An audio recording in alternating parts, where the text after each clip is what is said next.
우리가 이 세상을 살면서 가장 많이 필요한 것이 있다면 그것이 아마 돈일 것입니다. 돈은 악도 아니고 선도 아니고 중립 가치를 가지고 있는, 때로는 그것이 우리에게 굉장히 필요한 도구가 될 수가 있습니다. 그래서 축복의 제물이 되기도 하고, 또 반대로 돈 때문에 많은 인생을 망치는 사람들도 있습니다. 그 돈이 없었으면 아무 문제가 없을 텐데, 그 돈으로 인해서 원수가 되고 서로 갈라지고 싸우는 일이 생기게 되면은 그것은 저주의 제물이 될 것입니다. 심심찮게 그 신문이나 우리 방송을 통해서 유산 상속 때문에 가족 간에 분쟁이 일어나는 것을 여러분 많이 들어서 알고 계실 것입니다. 부모로부터 상속을 받으면 법적 테두리 안에서 상속을 하지만 때로는 다른 방법으로 상속이 되기도 합니다. 물질이 없었으면 싸울 일도 없는데 그 유산 때문에 형제 간의 분쟁이 굉장히 많습니다. 어떤 방송에서 보니까 그 과부였던 그 어머니가 다이아몬드가 7억짜리가 있었다고 합니다. 다이아몬드. 그것을 그 자녀들이 보고 탐을 냈습니다. 어떻게 하면 저 어머니 가지고 있는 그 다이아몬드를 내가 가져갈 것인가? 내가 상속받을 것인가? 그러나 그 어머니는 내게 잘하는 자녀에게 이것을 주겠다. 그러니까 서로 그 어머니를 모시려고 그러고 어떻게든지 살피고 간호하고 그런 모습을 제가 봤습니다. 부모에 대한 사랑하는 마음으로 그렇게 섬기는 것이 아니라 그 물질 때문에 그 자녀들이 서로 탐욕을 내는 것을 보게 됩니다. 성경에도 돈에 대해서 설명한 내용이 무척 많습니다. 그만큼 우리 일상생활에 가장 중요하면서도 때로는 이 돈 관리를 잘못해서 어려움을 당하는 일이 워낙 많기 때문에 오늘 하나님께서 오늘 본문을 통해서 우리는 돈을 어떻게 생각을 해야 될 것인지를 말씀해 주고 있습니다. 오늘 본문에 보니까 13절에 무리 중에 한 사람이 이르되 선생님 내 형을 명하여 유산을 나와 나누게 하소서 이렇게 예수님 앞에 나와서 판결을 좀 해달라고 그렇게 요청합니다. 아마도 부모의 유산 가운데에 형이 받아야 될 몫이 있고 본인에게 받아야 할 몫이 있었는데 형이 다 가져간 것 같아요. 그러니까 그 형을 명하여 그 유산을 내게도 달라고, 분명히 이스라엘의 나라에 법적으로 유산 상속받는 법이 분명히 존재하고 있었습니다. 그런데 제대로 집행되지 않았다는 것이죠. 억울한 거예요. 나의 몫을 빼앗긴 것 같고, 그래서 그 돈을 내게 더 줄 수 있도록 판결을 좀 해달라 예수님께 그렇게 말을 했습니다. 그러니까 예수님께서 14절에 이렇게 말합니다. 이 사람아 누가 나를 너희의 재판장이나 물건 나누는 자로 세웠느냐. 그렇죠. 예수님께서는 이 땅에 물질 때문에 오신 분이 아니잖아요. 우리의 영혼에 대한 부분을 가지고 구원하기 위해서 이 땅에 오셨는데, 지금 질문하고 있는 이 사람은 오직 물질에 대한 마음만 있는 거예요.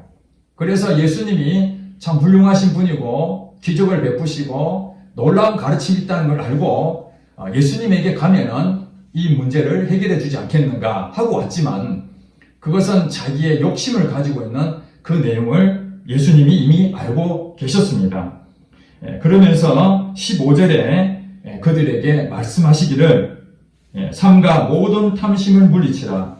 사람의 생명이 그 소유에 넉넉한 데 있지 아니하니라. 그렇게 권면했습니다. 무엇을 말씀하셨습니까? 모든 탐심을 물리쳐라. 예수님 앞에 나와서 형의 유산을 내게 나누게 해달라고 했던 그 사람의 답변이 바로 이것입니다. 탐심을 물리치라. 탐심은 지나친 욕심을 탐심이라고 말합니다. 다른 말로도 탐욕이라고도 합니다. 사실은 우리 모든 사람이 다 욕심이 있습니다. 그걸 부인할 수 없을 것입니다.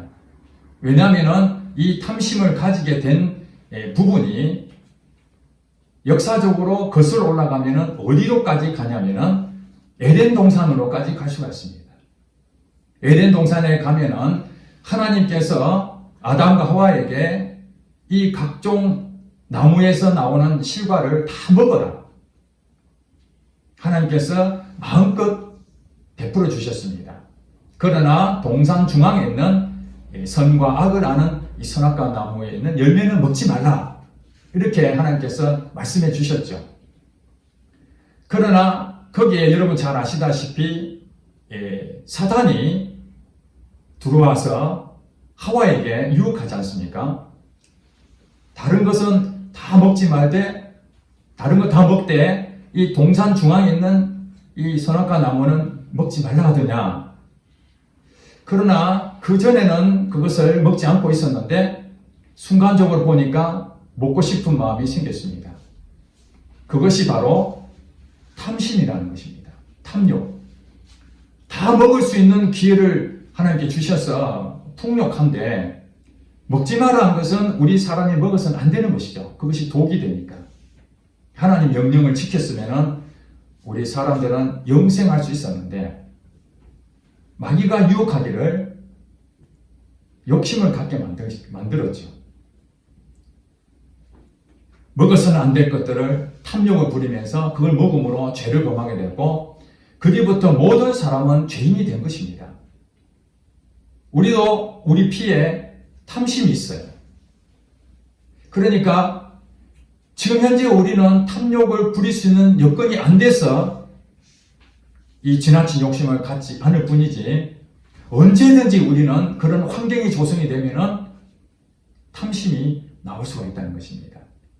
자, 예를 들어서 오늘 이 무리가 형의 재산을 유산받은 걸 내게 나누어 달라고 그렇게 말했지만은 제가 볼 때는 이 집에 유산을 상속할 정도니까 부유한 집안이라고 볼 수가 있습니다. 비록 형이 많은 것을 가져갔을지라도 자기에게도 분명히 먹고 살 만한 충분한 돈이 있었을 것입니다. 그러지 않고 아무것도 없다면 예수님께서 왜 탐심을 물리치라고 말씀하셨겠습니까? 그에게 충분히 먹을 것이 있었는데도 더 가지고 싶은 마음에서 이렇게 했기 때문에 그것을 책망하는 것이죠. 이 세상 살면서 지나간 시간들을 돌이켜볼 때에 많은 재산을 벌었는데 지금 재산이 없는 사람들도 있습니다. 여러 가지 이유가 있습니다. 그 중에 한 가지가 욕심을 부려서 그 재산을 잃어버리는 사람들도 꽤 많이 있습니다. 특별히 이 세상에 이 사기꾼들이 많잖아요. 돈 있는 사람들, 순진한 사람들, 그런 사람들을 유혹하는 그 사람들이 얘기하는 것은 귀에 솔깃합니다. 더 많은 것을 얻을 것처럼 그렇게 얘기를 합니다. 당장에 돈이 될 것처럼 얘기합니다. 일확천금을 벌 수 있는 것처럼 이게 속여서 들어오죠. 다 확인해 보지만 틀림없어 보입니다. 그래서 믿고 했다가 오히려 있는 재산도 잃어버리는 경우가 얼마나 많습니까? 성경에 보면은 우리에게 이런 탐심에 대해서 조심하라는 것이 굉장히 많습니다. 디모데전서 6장에 보면은 먹을 것이 있고 입을 것이 있는즉 족한 줄로 알아라. 먹을 것이 있고 입을 것이 있은즉 족한 줄로 알아라. 그리고 부활이 하는 자는 시험과 올무와 여러 가지 해로운 욕심에 떨어진다. 돈을 사랑함이 일만하게 뿌리가 된다. 그렇게 디모데전서 6장에 말하고 있습니다. 그리고 히브리서 13장 5절을 보면은 돈을 사랑하지 말고 있는 바를 족한 줄로 알라. 예전에 저희 아버님이 제게 이런 얘기를 했습니다. 너는 돈을 쫓아다니지 말고 돈이 들어오도록 해라.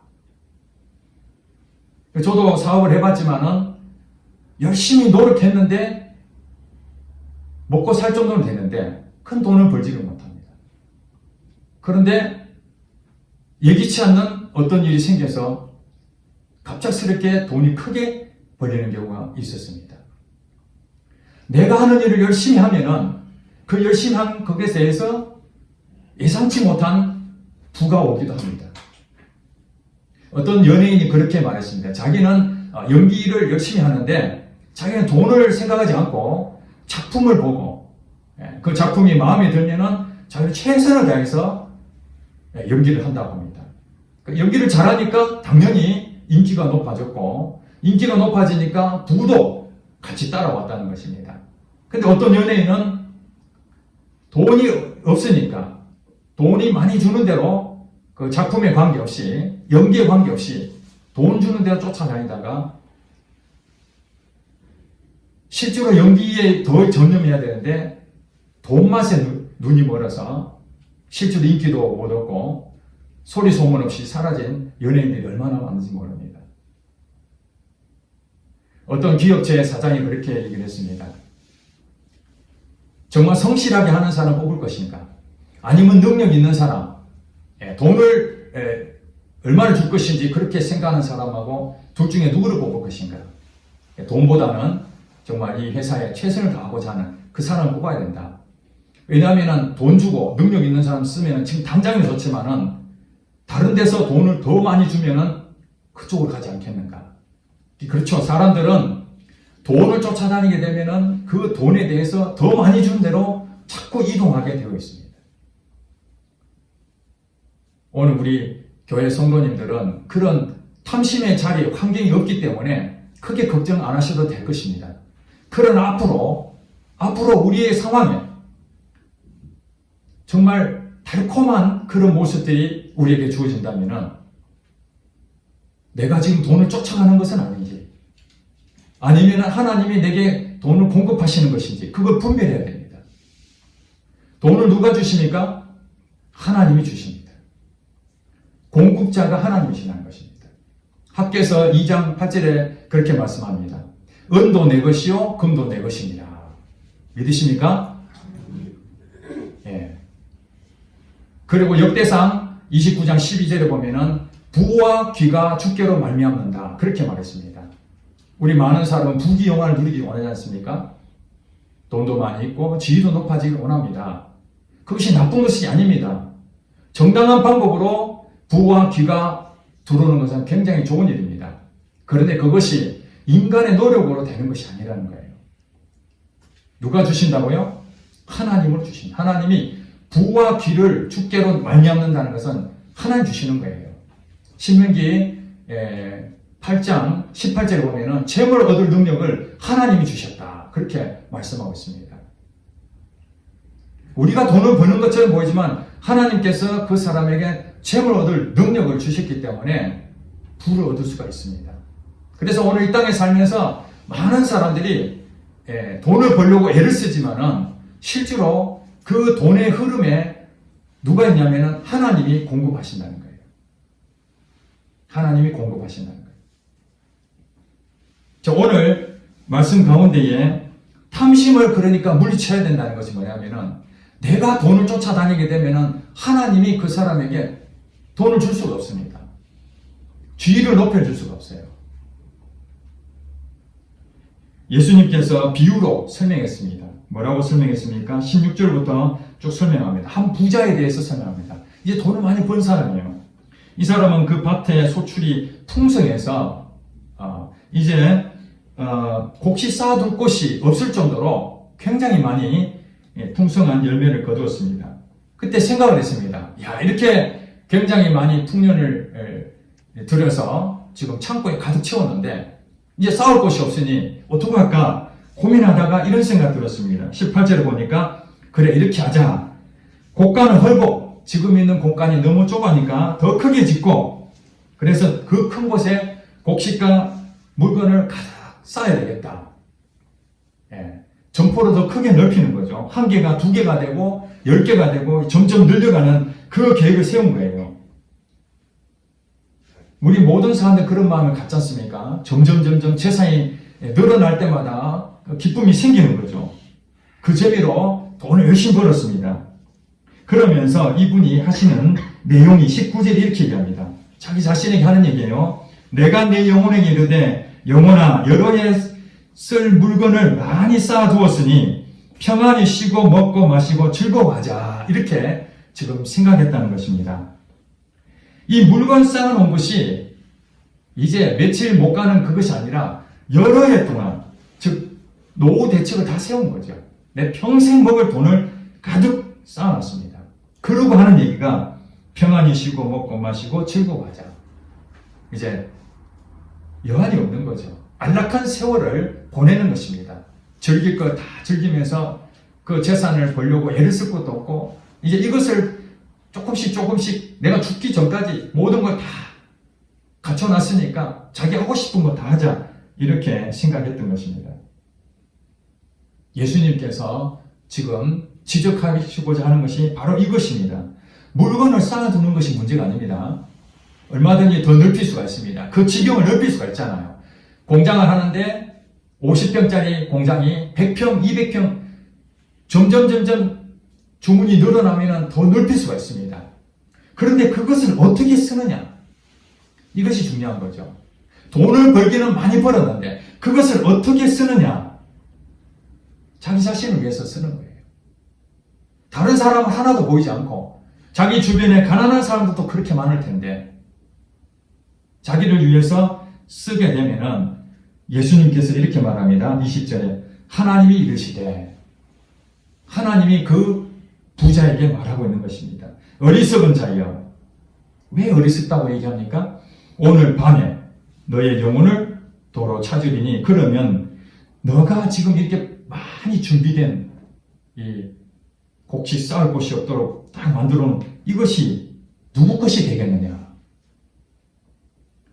한마디로 말해서 오늘 너의 영혼을 내가 거두고 간다면 너는 이 땅에서 한 번도 써보지도 못하고 죽을 텐데 그러면 너가 쌓아놓은 이 재산은 누구 것이 되겠느냐? 이 말이 무슨 말입니까? 자기 것이 안 된다는 거잖아요. 자기는 그렇게 생각했습니다. 오랫동안 살 거로 생각하고 100세까지 계획을 하고 돈을 엄청 모아놨습니다. 남한테 주지도 않고 인색하면서 그랬는데 하나님께서 오늘 밤에 너의 생명을 거두겠다 이렇게 말씀하셨다는 거예요. 여기서 우리가 중요한 걸 알아야 됩니다. 우리의 생명은 누가 주신 것입니까? 하나님부터 온 것입니다. 이 땅에 부모를 통해서 출생을 했지만은 하나님이 우리를 이 땅에 보내셨습니다. 그리고 이 땅에서 하나님을 나의 주인으로 섬기고 하나님께 영광을 돌리며 최선을 다해서 살아가는 것이죠. 그리고 이 땅을 떠나면 하나님께 가야 됩니다. 모든 사람은 이 땅에 와서 살다가 영원히 떠나가는데 사람마다 다르지 않은 생명이 그죠? 그러니 공급자는 누구냐는 것을 정확하게 알아야 됩니다. 그 생명은 내게 있는 것이 아닙니다. 우리가 이 운동 열심히 하면 생명이 길어진다고 생각하십니까? 여러분 운동선수들이 생명이 짧은 거 아시죠? 운동을 그렇게 열심히 했는데 오래 살아야 되잖아요. 운동선수 가운데 오래 사는 사람도 있고 일찍 단명하신 분도 계시는 거예요. 또 오늘 운동을 열심히 했는데도 오래 사신 분도 있고 운동에 관계없이 암이 걸려서 돌아가신 분도 있잖아요. 물론 우리 몸을 잘 관리해야 됩니다. 방치하고 돈도 필요 없다고 생각하고 아무렇게나 쓰고 그럴 필요는 없죠. 최선을 다해서 돈을 모아야 되고 돈을 잘 써야 되지만은 우리 몸도 잘 관리해야 되지만은 중요한 건 뭐냐고요? 그 생명을 주시는 분이 하나님이시라는 거예요. 그걸 우리는 항상 생각해야 됩니다. 그러니 이 생명도 하나님이 공급해 주셨다면 우리 가지고 있는 이 물질도 누가 주셨다는 거예요? 하나님이 주신 것이죠. 온 만물, 이 우주는 하나님이 창조하셨기 때문에 우리에게 주어져 있는 이 공짜로 준 거 있지 않습니까? 산소라든지 물이라든지 이런 자연 만물에 있는 우리 돈으로 살 수 없는 이런 것들 하나님이 다 공짜로 주셨어요. 그래서 우리 자체가 내 것이라고 생각하면은 이제 욕심이 생기게 되는 것입니다. 그래서 성경에서 말하는 건 뭐냐면은 끊임없이 이 물질이나 내 생명이나 내 가지고 있는 재능, 이 모든 것은 내 것이 아니다. 하나님으로부터 공급받았으니 하나님을 위해서 쓰자. 그래서 끊임없이 이 물질이나 우리의 가지고 있는 이 지위 같은 것을 타인들을 위해서, 다른 사람을 위해서 끊임없이 베푸는 것이 하나님 원하시는 거예요. 그래서 누가복음 6장 38절에 그렇게 말하지 않습니까? 재물을 우리가 자꾸 쌓으려고 하지 말고 하나님이 축복해 주셔서 물질을 주면은 그것을 어떻게 하라는 거예요? 구제하라는 거예요. 어려운 사람 도와주라는 거예요. 정말 이 돈이 값어치 있는 곳에 써라는 거예요. 나를 위해서 쌓아두지 말고 정말 이 돈이 값있게 쓸 수 있도록 흘려보내는 거예요. 누가복음 6장 38절에 주라 그리하면 너희에게 주실 것이요. 하나님께서 그렇게 약속했습니다. 우리에게 재물이 있든 지위가 있든 어떤 것이 있든지 그것을 자꾸 사랑으로 이렇게 베풀게 되면은 그럼 우리는 없어지잖아요. 베푸니까. 없어지면 하나님께서 어떻게 하시겠다는 거예요. 그걸 보시고 채워주시는 거예요. 하나님이. 더 많은 물질을 주시는 거예요.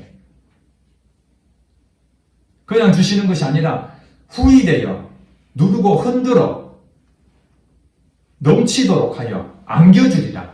하나님 이런 분이세요. 째찌하게 하나 버리면은 하나 주시는 것이 아니라 내가 물질을 100만 원을 어려운 사람을 위해 쓰면은 하나님께서는 100배로 갚아주시는 그런 하나님이라는 거예요.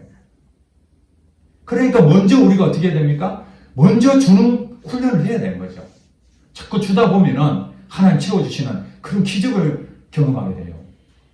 빌립보서 4장 19절에 그럽니다. 나의 하나님이 그리스도 예수 안에서 영광 가운데 그 풍성한 대로 너희 쓸 것을 채우시리라.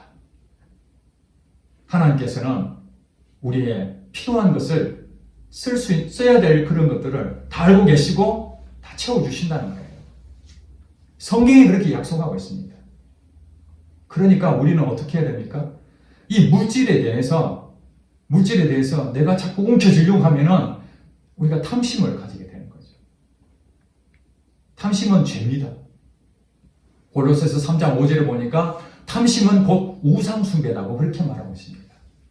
하나님께서 하나님을 사랑하는 그 자녀에게 하나님은 무한정으로 베푸시려고 준비하고 계시는데 하나님을 배신하고 오히려 물질을 따라가게 되면은 그게 우상이죠. 그래서 하나님께서는 하나님과 재물을 겸하여 섬길 수 없다. 두 주인을 섬길 수 없다. 둘 중에 하나를 해야 됩니다. 하나님을 선택하든지 이 물질을 선택하든지 둘 중에 하나를 선택해야 됩니다. 우리는 그런 환경에서 늘 그렇게 맞닥뜨립니다. 뇌물을 줘서 내가 돈을 더 많이 벌 것인가? 아니면 하나님 믿는 사람으로서 그런 부정한 짓은 해서는 안 되겠다. 이 모든 재물은 하나님이 공급하시는 것이지 그 사람이 공급하시는 것이 아니다. 우리가 선택을 해야 되는 거예요. 근데 대부분 우리는 어떻습니까? 눈에 보이지 않는 하나님 잘 신뢰를 못하고 지금 당장에 내가 돈을 좀 주면은 거래할 수 있으니까 그러다 보면은 그 회사로 인해서 당장에는 이익이 되는 것처럼 보이지만 결국에는 더 크게 무너지는 그런 경험들을 하게 됩니다. 저도 예전에 사업하면서 그런 유혹들이 굉장히 많았습니다. 회사가 어려워져서 이제는 더 이상 일어설 힘이 없는데 그 돈을 받아야 되는데 그 사장이 그렇게 얘기합니다. 이 사장, 내 이번 한 번만 도와주면은 내가 당신한테 엄청난 부를 내가 줄 수 있도록 하겠다. 모든 물건을 당신을 통해서 공급하도록 하겠다. 내 물건을 한번 생산을 좀 해달라. 사실 제가 그 사람한테 수억이나 돈을 받지 못하고 그래서 공경에 처했는데 또 제게 그런 제안을 한 거예요. 이번에 새로운 아이템이 있는데 그건 내리 한 번만 더 도와주면은 내가 엄청나게 벌어서 당신 다 갚아주겠다고. 그런데 사실은 그런 유혹이 왔지만은 이거마저 내가 안 되면은 그동안의 어려운 상황에서 더 어려워질 것이 눈에 보여서 그것을 거절했습니다. 도저히 못하겠다고. 그래서 이 사람은 다른 사람하고 연결해서 사업을 시작했는데 결국 그 회사가 큰 손실이 있고 거래했던 그 사람은 망하고 위에서도 망하고 그 사장은 감옥에 들어갔다는 소식을 나중에 들었습니다. 사실 제가 굉장히 어려웠을 때 그 회사에 거래했었으면은 그 사람 말대로 한다면 돈을 다시 회복할 수 있는 좋은 기회였는데 제가 감당할 수 없어서 포기를 했는데 결과적으로 봤을 때 제가 욕심을 부리지 않은 것이 참 다행스러웠다. 저만 그런 것이 아니라 수없는 이런 탐욕을 할 수밖에 없는 그런 상황들이 우리에게 늘 찾아온다는 것입니다. 그래서 21절에 우리 21절은 다 같이 읽어보겠습니다. 시작. 자기를 위하여 재물을 쌓아두고 하나님께 대하여 부유하지 못한 자가 이와 같으니라. 아멘. 그러므로 예수님께서 이제 결론의 말씀을 내립니다. 자기를 위하여 재물을 쌓아두는 사람 되면 안 된다. 그러면은 반드시 욕심이 생기게 된다. 이 재물은 내 것이 아닙니다. 그래서 하나님께서 여러분에게 혹시라도 물질의 복을 주신다면은 그 재물을 누구에게 흘려보낼 것인가? 누가 어려운 사람이 있는가? 그렇게 선한 곳에 이 돈을 잘 쓰는 그 사람에게 하나님은 더 많은 것을 베푸실 것입니다. 여러분, 아브라함 아시죠? 아브라함, 이스라엘의 조상인데 그 아브라함에게 하나님이 나타나셔가지고 너 지금 살고 있는 그 고향을 떠나라. 아버지 집에서 떠나라. 너희 친척들도 다 버리고 홀로 너희 가족만 떠나라. 그렇게 명령했습니다. 사실 여러분, 지금은 우리가 얼마든지 자유롭게 이동하지만 당시에는 고향을 떠나는 것은 객사할 가능성이 많습니다. 친족끼리 부족을 이루는 고대 그런 사회에서 거기를 떠난다는 것은 어려움을 당하는 거예요. 어디서 물질을 얻었습니까? 근데 아브라함은 하나님 말씀을 따라서 이동을 했습니다. 먹을 것도 없고 어려움이 있지만은 하나님께서 어떻게 했습니까? 아브라함에게 축복하사 거부가 되게 만들어 주셨습니다. 아브라함이 노력한 것이 아닙니다. 하나님께서 아브라함을 선택해서 나의 백성 삼아서 나의 자녀니 내가 책임지겠다 하고 내 말에 순종하는 자에게 하나님께서 복을 부어버리는 거예요.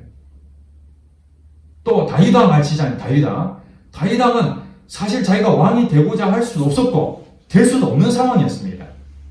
그런데 하나님께서 그를 찾아가서 내가 너를 왕으로 삼겠다. 그때 다윗왕이 어떻게 했습니까? 하나님 말씀에 순종했지 않습니까? 어떤 일이 생길 때마다 하나님께 묻고 사람을 죽일 수 있는, 사울왕을 죽일 수 있는 좋은 기회였는데 불구하고 하나님이 세우신 왕인데 내가 마음대로 할 수 없지. 그리고 끝까지 하나님을 신뢰하고 있었더니 하나님께서 이스라엘의 가장 존귀한 왕으로 다윗왕을 칭송하지 않습니까? 누가 주셨습니까? 그 지위를 하나님 주셨다는 거예요. 노력해서 되는 것이 아닙니다. 인간적으로 조금씩 노력하는 것은 조금 어려울 것이 있죠. 그래서 어떤 사람은 그럽니다. 작은 부자는 노력해서 얻을 수 있지만 큰 부자는 하늘이 주신다고 하잖아요. 그 하늘이 누굽니까? 예수를 안 믿는 사람들이 그렇게 생각하는 거예요. 노력해서 되는 것이 아니라 운이 자꾸 맞아야 되는데 우리는 그것이 바로 하나님인 줄 믿으시기 바랍니다.